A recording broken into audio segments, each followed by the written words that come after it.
Hello friends, मैं advocate आसमा आज आपको लीगल हेयर सर्टिफिकेट और सक्सेशन सर्टिफिकेट के बारे में बताऊंगी। तो आम तौर पे हमें कन्फ्यूजन रहता है कि लीगल हेयर सर्टिफिकेट और सक्सेशन सर्टिफिकेट सेम है या डिफरेंट डॉक्यूमेंट्स है। ये दोनों डिफरेंट डॉक्यूमेंट्स रहते हैं।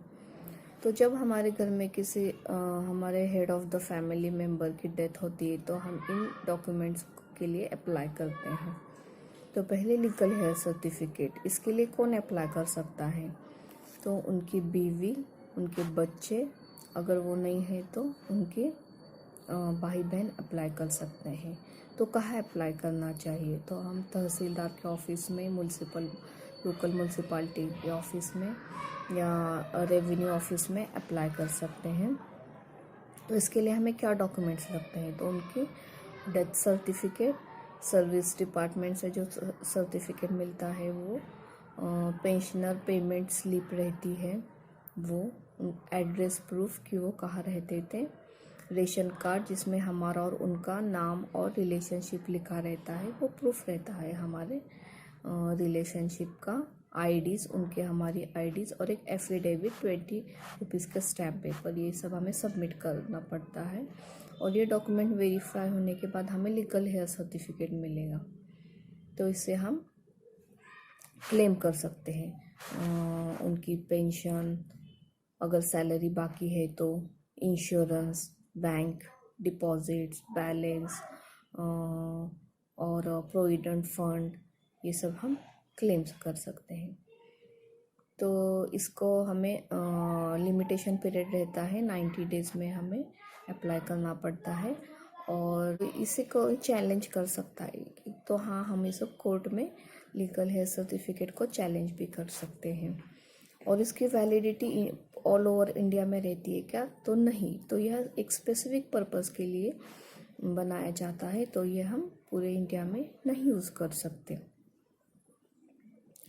और अब मैं सक्सेशन सर्टिफिकेट के बारे में बताऊंगी। तो सक्सेशन सर्टिफिकेट जब डिसीज पर्सन की ओनरशिप हम ट्रांसफ़र करते हैं, उनके जो भी असेट है, मूवेबल इमूवेबल असेट, एक पर्सन से दूसरे पर्सन को, उनके लीगल हेयर्स को जब ट्रांसफ़र होते हैं, तो ये सर्टिफिकेट सक्सेशन सर्टिफिकेट मिलने के बाद होते हैं। तो इसके लिए कौन अप्लाई कर सकता है? तो सिर्फ उनके लीगल हेयर्स है, जैसे उनके चिल्ड्रंस हैं, अगर चिल्ड्रंस नहीं होंगे तो उनके ग्रैंड चिल्ड्रंस यानी बच्चों के बच्चे अप्लाई कर सकते हैं। तो कहाँ अप्लाई करना है? तो डिस्ट्रिक्ट जहाँ रहते थे, यहाँ उनकी प्रॉपर्टी है, तो वहाँ के डिस्ट्रिक्ट कोर्ट में हमें अप्लाई करना पड़ेगा। और हमें फिर वहाँ कोर्ट में पिटीशन फाइल करनी पड़ेगी और उसके साथ डॉक्यूमेंट्स अटैच करने पड़ेगी, जैसे उनका डेथ सर्टिफिकेट है, सर्विस डिपार्टमेंट से जो सर्टिफिकेट मिलता है, अगर पेंशनर है तो उनकी पेमेंट की स्लिप, एड्रेस प्रूफ, और नेम और लिस्ट ऑफ पूरे लीगल हेयर्स, उनके एनओसी कि उनको कोई ऑब्जेक्शन नहीं, जो अदर लीगल हेयर्स होंगे वो, और उनके एफिडेविट्स भी होंगे, और आईडीज़ होंगे सबके।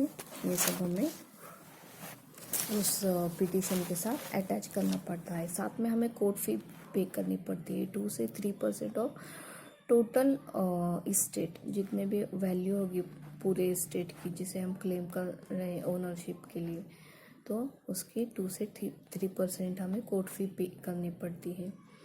और नोटिस पब्लिश करनी पड़ती है 45 डेज़ के लिए।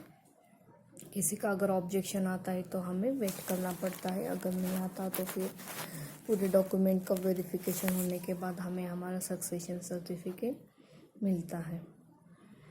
और इसकी वैलिडिटी ऑल ओवर इंडिया में रहती है। अगर हमने सक्सेशन सर्टिफिकेट फॉरेन में बनाया है और वहाँ हमने प्रॉपर कोर्ट फी 2 या 3% पे की है, तो हम वो सक्सेशन सर्टिफिकेट इंडिया में भी यूज़ कर सकते हैं।